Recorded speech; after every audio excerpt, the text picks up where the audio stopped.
முருகா என்று சொல்லி உச்சரிக்கும் சாமிகளே ருத்ராட்ச பூனைகளாய் வாழுறீங்க. சீமான்கள் போர்வையிலே சாமானிய மக்களையே ஏமாற்றி கொண்டாட்டம் போடுறீங்க. பொய்மை எப்போதும் ஓங்குவதும் இல்லை, உண்மை எப்போதும் தூங்குவதும் இல்லை. கண்ணை நம்பாதே.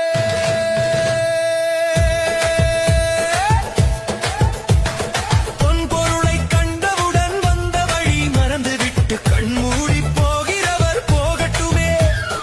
என் மனதை நான் அறிவேன், என் உறவை நான் மறவேன், எதுவான போதிலும் ஆகட்டுமே. நன்றி மறவாத